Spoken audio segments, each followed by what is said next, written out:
Grind ಆಗಿದೆ. ಇದನ್ನ ಈಗ ನನ್ನ ತಲೆಗೆ ಹೇಗೆ ಹೇರ್ ಪ್ಯಾಕ್ನ ಮಾಡ್ಕೋಬೇಕಂತ ನಾನು ನಿಮಗೀಗ ತೋರಿಸ್ತೇನೆ.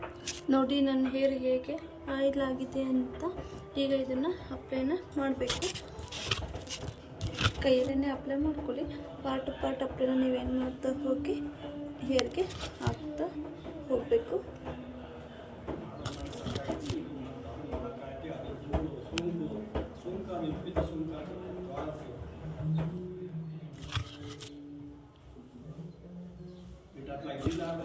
ನಾನು ಪೂರ ಅಪ್ಲೈ ಮಾಡ್ತಾ ಇದ್ದೀನಿ, ನೀವು ನೋಡ್ತಾನೆ ಇದ್ದೀರಾ.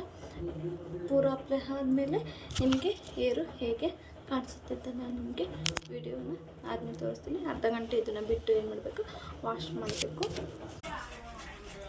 ನೀವೀಗ ನೋಡ್ತಿದ್ದೀರಲ್ಲ ನನ್ನ ಹೇರ್ ಎಷ್ಟು ಸ್ಮೂತಾಗಿ ಬಂದಿದೆ ಅಂತ ಹೇಳಿ. ಈ ವಿಡಿಯೋ ನಿಮಗೆ ಇಷ್ಟ ಆಯಿತು ಅಂತಂದರೆ ಲೈಕ್ ಮಾಡಿ, ಕಮೆಂಟ್ ಮಾಡಿ, ಹಾಗೆ ಶೇರ್ ಮಾಡಿ. ಯಾರೆಲ್ಲ